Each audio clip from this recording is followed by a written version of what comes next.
तो गाइस अब हम लोग यहाँ पे इंटरसेप्टर बनाते हैं। सबसे पहले हम लोग बनाते हैं fin client interceptor, fin client के लिए इंटरसेप्टर जो इस फिन क्लाइंट के द्वारा की गई रिक्वेस्ट को बीच में ही रोक लेगा एंड देन हेडर ऐड करके देन आगे रिक्वेस्ट को एग्जीक्यूट करेगा। ठीक है, तो एग्जैक्टली हम लोग क्या करते हैं यार, कॉन्फ़िग में ही यहाँ पे एक सब पैकेज बना लेते हैं। पैकेज नाम देते हैं इंटरसेप्टर। ठीक है, एंड इसी के अंदर बनाएंगे यार, इसी के अंदर बनाएंगे। आई थिंक ये क्या हो गया, गड़बड़ हो गया, कुछ गड़बड़ हो गया, तो हम लोग कर लेते हैं डिलीट इसको। ठीक है भाई, कॉन्फ़िग में राइट क्लिक करते हैं, न्यू पे चलते हैं, पैकेज बनाते हैं और नाम देते हैं इसका इंटरसेप्टर। कुछ गड़बड़ हो जा रहा है, पता नहीं, चलो कोई बात नहीं, देखते हैं, या हम लोग कुछ और तरीका ट्राई कर लेते हैं, कोई ज़रूरी थोड़ी ना है। ठीक है, हम लोग क्या करते हैं, कॉन्फ़िग पे राइट क्लिक करते हैं, न्यू पे चलते हैं और क्लास बनाते हैं जिसका नाम देते हैं हम लोग फिन क्लाइंट इंटरसेप्टर। ठीक है, एंड हम इसको डाल देते हैं इंटरसेप्टर पैकेज के अंदर। यहाँ से भी डायरेक्टली डाल सकते हैं, बिल्कुल सही, अभी परफेक्ट है, कोई दिक्कत नहीं।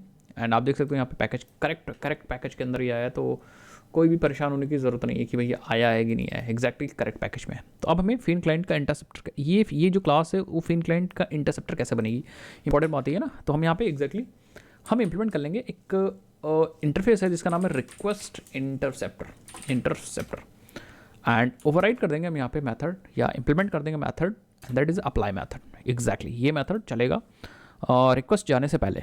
लेकिन ये चीज़ आप एग्जैक्टली मैं बताऊंगा कि आप यहाँ से देख भी सकते हो, थोड़ा सा रेफरेंस लेना बहुत ज़्यादा ज़रूरी है। अगर आप यहाँ पे गूगल पे सर्च करोगे, जैसे एग्जैक्टली हम लोग भी करते हैं, ऐसा नहीं है, एंड हम मतलब हेल्प लेते हैं डॉक्यूमेंटेशन की, और मैं हमेशा कहता हूँ कि आप भी हेल्प लीजिए डॉक्यूमेंटेशन की। जैसे यहाँ पर सर्च करते हैं स्प्रिंग या octa spring boot micro services. ठीक है, एंड पहला जो लिंक है उसको ओपन कर लीजिए एंड यहाँ पे एग्जैक्टली आपको कुछ हेल्प मिल जाएगी। जैसे फॉर एग्जांपल देख सकते हो यहाँ पे इन्होंने बना रखा है सारी चीज़ें। ठीक है, तो आप देख सकते हो यहाँ पे Spring Cloud Feign and Hystrix in API gateway. ठीक है, तो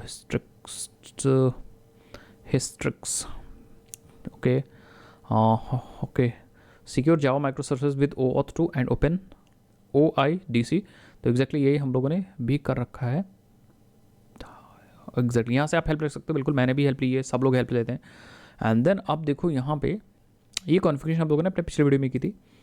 एग्जैक्टली पुराना तरीका उन्होंने बता रखा है, वेब सिक्योरिटी कॉन्फ़िगरेटर एडाप्टर को यूज़ कर सकते हैं, बट हम लोगों ने डायरेक्टली फिल्टर चेन बना लिया था, सिक्योरिटी फिल्टर चेन। एंड यहाँ पे आप देखो इंटरसेप्टर बना रखा है, एग्जैक्टली मैं इसी की बात कर रहा हूँ, ये देखो। ठीक है, यूज़र इन्होंने एक इंटरसेप्टर बना रखा है, इंप्लीमेंट कर रहा है रिक्वेस्ट इंटरसेप्टर को, एंड देन उसकी इंप्लीमेंटेशन यहाँ पे कर रखी है। आई होप आपको अप्लाई के अंदर इंटरसेप्टर कर रखा है। तो अब इन्होंने टोकन वगैरह कैसे निकाला आप देख सकते हो, बिल्कुल ठीक है, ऑथेंटिकेशन निकाला एंड देन आप देख सकते हो टोकन वगैरह कैसे निकाला है। अभी हम लोग भी ये चीज़ करेंगे, तो चलते मैं थोड़ा और आसानी से आपको करके बताता हूँ। ठीक है, यहाँ पे आ जाते हैं। सबसे पहले इसको हम बना देते हैं कॉन्फ़िगरेशन, हो सकता है कोई भी इन्होंने डिक्लेयर करें इस पर, एंड बना देते हैं इसको कंपोनेंट, जिससे कि ये अवेलेबल रहे ऑटो वायर के लिए। तो दो चीज़ हमने यहाँ पे कर दी एंड देन हमें यहाँ पे करना क्या है, बस आप देखते जाओ। हमें इस टेम्पलेट की हेल्प से हेडर एक्सेस कर पाएंगे, तो टेम्पलेट की हेल्प से हम लिखेंगे टेम्पलेट डॉट, आप यहाँ देख सकते हो हेडर, एंड इस हेडर में हम की वैल्यू पास कर सकते हैं। बट इंपॉर्टेंट बात है वैल्यू आएगी कहाँ से, की तो चलो भाई हमने देख लिया, यहाँ पे हमारा की था ऑथराइजेशन। ठीक है, लेकिन वैल्यू में ये मुझे पता है क्योंकि JWT टाइप का टोकन भेजना है, तो हमें पता है कि यार बेयरर होना चाहिए, लेकिन हमें मेन टोकन की वैल्यू तो यहाँ से लानी है। ये टोकन की वैल्यू आएगी कहाँ से, ये टोकन की वैल्यू कहाँ से आएगी, बस ये टोकन की वैल्यू अगर निकाल लें तो हमारा सारा मोस्टली काम हो जाए। अब ये टोकन की वैल्यू कहाँ से निकलेगी, ये इंपॉर्टेंट बात है। चलो टोकन की वैल्यू निकालने के लिए टोकन की वैल्यू हम निकालेंगे, टोकन की वैल्यू हमें मिल सकती है, मिलेगी OAuth 2 ऑथराइज्ड क्लाइंट मैनेजर, एक क्लास है जो हमें टोकन की वैल्यू दे सकता है। ठीक है, देखो कैसे उसकी हेल्प से हम टोकन की वैल्यू निकाल सकते हैं। तो हम उसको यहाँ पे ऑटो वायर करेंगे एंड नाम है उसका OAuth, बहुत आराम से कहिएगा, OAuth 2 ऑथराइज्ड क्लाइंट मैनेजर। ठीक है, मैनेजर, इस क्लास की हेल्प से हम लोग निकाल सकते हैं टोकन। तो एग्जैक्टली क्लास नहीं, बस हमें मिलेगी इंप्लीमेंटेशन क्लास, ये एक्चुअली इंटरफेस है, आप देख सकते हो। ठीक है, एंड इसके बारे में पढ़ सकते हो, implementation of this interface are responsible for overall management of authorize client. तो एग्जैक्टली जब ये इसकी इंप्लीमेंटेशन जो क्लास होगी वो पूरे रिस्पॉन्सिबल होगी मैनेजिंग ऑफ ऑथराइज क्लाइंट। तो अगर ये ऑथराइज क्लाइंट मैनेज कर रही है तो ऑब्वियस बात ये हमें टोकन भी तो प्रोवाइड कर सकती है। अब देखो ऑथराइजिंग और टू क्लाइंट बाय लेवरेजिंग, ठीक है, सब तो ठीक है, चलो भाई ठीक है। अभी हम थोड़ा सा और भी चीज़ समझेंगे, तो इसकी हेल्प से हम निकाल सकते हैं, बट निकालेंगे कैसे? टोकन हमें मिलेगा बहुत मुश्किलों से, ठीक है। इस मैनेजर के पास एक मेथड है ऑथराइज्ड, ठीक है, देख सकते हो, अटेम्प्ट टू ऑथराइज और reauthorize the client identified by the provided client registration ID. तो एग्जैक्टली हम ऑथराइज कर रहे हैं या री ऑथराइज कर रहे हैं, एंड हमें यहाँ पे देना है, देखो री ऑथराइज कर रहे हैं client identified by the provided client registration ID. तो हमें यहाँ पे ऑथराइज के अंदर रजिस्ट्रेशन आईडी देना है जिससे वो ऑथराइज या री ऑथराइज कर सके। अब कहाँ से मिलेगी रजिस्ट्रेशन आईडी? तो रजिस्ट्रेशन आईडी हम देंगे इन, ये देखो हम देंगे OAuth2 ऑथराइज रिक्वेस्ट डॉट, और यहाँ पे आप देख सकते हो हमें ऑप्शन मिल जाएगा, ये देखिए with client registration ID, and यहाँ पे हम क्लाइंट रजिस्ट्रेशन आईडी। अब क्लाइंट रजिस्ट्रेशन आईडी एक्चुअली कोई नई आईडी नहीं है गाइस, ये क्लाइंट रजिस्ट्रेशन आईडी जो आपने बना रखी थी ना YML फाइल में, ये देखो ये बेसिकली आपका, ये देखिए ये आईडी के काम कर रही करके। मैं जब बनाया था तो मैंने आपको बताया था कि ये नाम आप दे सकते हो उस क्लाइंट का, बट एक्चुअली ये एक तरह की आईडी है, तो हम इसी क्लाइंट रजिस्ट्रेशन आईडी यहाँ पे पास कर देंगे, ठीक है। उसके आगे और भी चीज़ें हैं, अभी खत्म नहीं हुआ, अभी आईडी मिल गई, देन हम निकालेंगे, मतलब यूज़ कर सकते हैं प्रिंसिपल नाम से मेथड, एंड प्रिंसिपल नाम set the name of the principal. तो यहाँ पे हम लोग नाम सेट कर रहे हैं इसकी हेल्प से, तो एग्जैक्टली हम यहाँ पे नाम, एंड नाम हम यूज़ करेंगे इंटरनल, ठीक है, इंटरनल, एंड देन हम यूज़ कर सकते हैं बिल्ड, ठीक है। तो अब इसकी हेल्प से हमें ऑब्जेक्ट बिल्ड होकर मिल जाएगा, ठीक है, ऑब्जेक्ट बिल्ड होकर मिल जाएगा, builds a new OAuth2 authorize request. तो यहाँ पे रिक्वेस्ट बिल्ड हो जाएगी, ठीक है। जब बिल्ड होकर मिल जाएगी तो इसकी रिक्वायरमेंट पूरी हो जाएगी, ठीक है। तो अब हम लोग इस रिक्वेस्ट पे देखो, यहाँ पे बाद में हम यूज़ कर सकते हैं dot get token, and then हम यूज़ कर सकते हैं गेट टोकन टाइप, नहीं get token value, I think get token type क्या करेंगे भाई, गेट टोकन के बाद हम गेट टोकन वैल्यू यूज़ करेंगे जिससे हमें टोकन की वैल्यू मिल जाए। तो इतना मेहनत करनी पड़ेगी आपको टोकन निकालने के लिए, एग्जैक्टली, एंड तब ये हमारा टोकन आएगा और तब जाके हेडर में ये टेम्पलेट टोकन को सेट करेगा। आई होप आपको समझ में आया होगा, ठीक है, थोड़ा वो समझ में आएगा, बट फिर भी आप समझिए कि एग्जैक्टली मैनेजर और ऑथराइज करेंगे, एंड देन ऑथराइज जब करेंगे तो हमें यहाँ पे OAuth2 ऑथराइज रिक्वेस्ट का ऑब्जेक्ट पास करना पड़ेगा। तो बनाएंगे किसकी हेल्प से? With registration ID, with client registration ID, और हम अपना यहाँ पे आईडी पास कर देंगे क्लाइंट की, एंड देन हम सेट करेंगे principal that is internal, and then हम लोग बिल्ड करेंगे तो ऑब्जेक्ट बिल्ड हो जाएगा। तो जो ऑब्जेक्ट बिल्ड होगा, एंड फिर हमें यहाँ पे get access token and get access token value या गेट टोकन वैल्यू हम लोग, फिर टोकन हमें मिल जाएगा, एंड देन हम टोकन यहाँ पे सेट कर देंगे। इतना काम हम लोग करेंगे एंड हमारा काम आई थिंक हो जाएगा। बट उससे पहले यार, अभी ये मैनेजर की बीन अवेलेबल नहीं होगी, तो इस मैनेजर या OAuth2 ऑथराइज क्लाइंट की बीन भी हमें बनानी पड़ेगी। तो ये बीन हम बना सकते हैं एग्जैक्टली किसी भी कॉन्फिग क्लास में। तो इस क्लास के अंदर हम लोग बीन बना लेते हैं, क्योंकि यार बीन बनाएंगे तभी तो वहाँ पे ऑटो वायर होगा, और अगर बीन नहीं बनाएंगे तो ऑटो वायर भी तो नहीं होगा। तो एक दिक्कत नहीं, बहुत सारी दिक्कत है, ठीक है।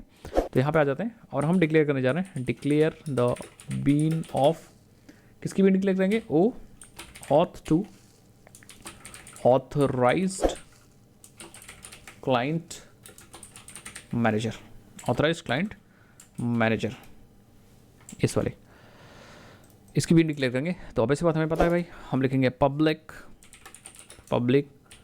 OAuth2 authorised client manager and manager, ठीक है। बट इससे काम नहीं होगा, थोड़ा सा और हमें मेहनत करनी पड़ेगी, बताता हूँ कैसा। तो इसको पहले हम बनाते हैं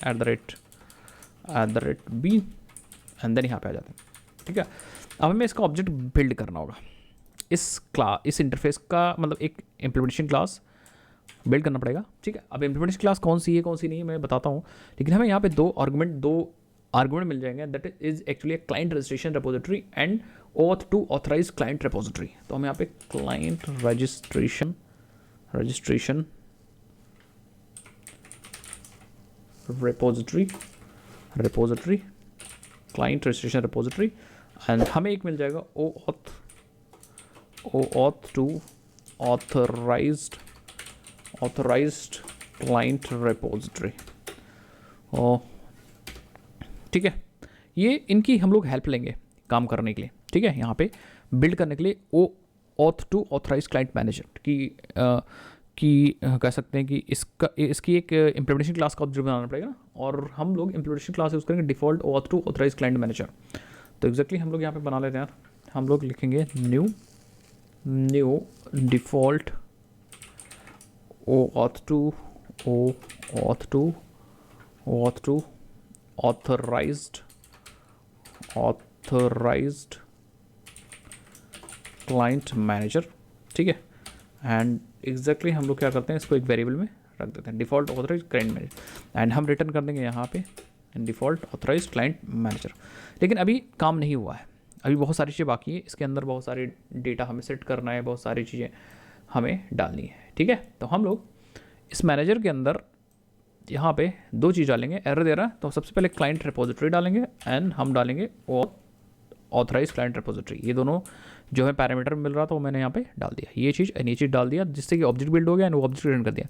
बट यहाँ पे एक चीज़ हमें और सेट करना है and that is actually set authorize client provider, ठीक है। प्रोवाइडर हमें सेट करना इंपॉर्टेंट है, तो हम यूज़ करेंगे default auth two authorize client manager dot set, देखो ऑथराइज क्लाइंट प्रोवाइडर, और हमारे पास प्रोवाइडर तो है नहीं, तो हमें प्रोवाइडर का ऑब्जेक्ट किसी तरीके से बनाना होगा, ये प्रोवाइडर, बस इतना काम हमें और करना है। प्रोवाइडर बनाने के लिए प्रोवाइडर किसका है भाई, अब देखो प्रोवाइडर यहाँ पे ऑब्जेक्ट किसमें पास करना है, auth two authorized client provider. तो हमें यहाँ पे एक वेरिएबल ले लेते हैं ऑथ टू ऑथराइज्ड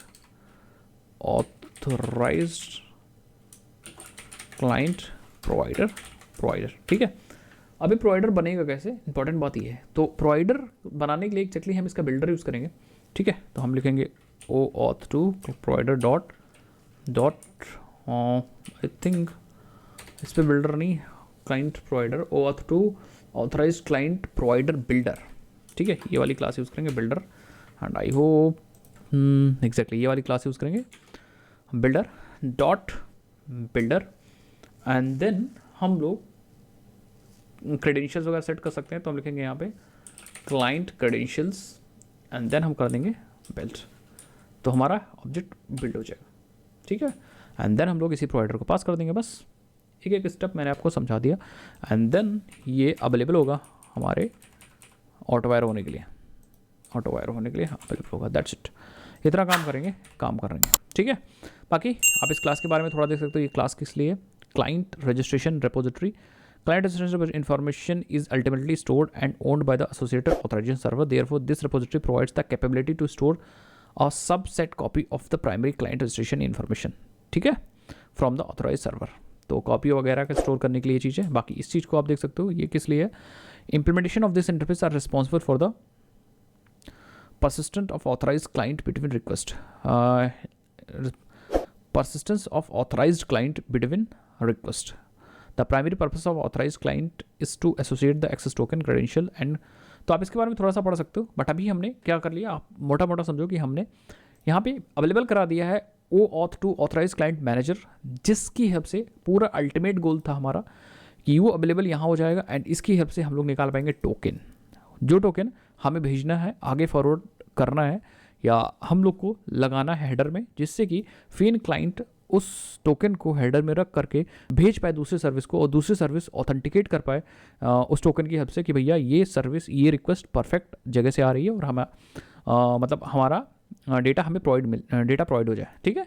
तो ये हमने बना दिया फिन क्लाइंट इंटरसेप्टर। अब हमें कुछ करना नहीं फिन क्लाइंट में, ये अवेलेबल हो जाएगा अपने आप एंड इंटरसेप्ट कर देगा फिन क्लाइंट के द्वारा की गई हुई सारी रिक्वेस्ट को, एंड आई होप हमारा काम हो जाएगा, ठीक है। सो हम लोग क्या करते हैं नेक्स्ट वीडियो में यार, हम लोग बनाते हैं रेस्ट टेम्पलेट का इंटरसेप्टर, वो भी इंपॉर्टेंट है बनाना। तो नेक्स्ट वीडियो में हम लोग बनाते हैं रेस्ट टेम्पलेट का इंटरसेप्टर, ओके। सो मिलता है नेक्स्ट वीडियो में।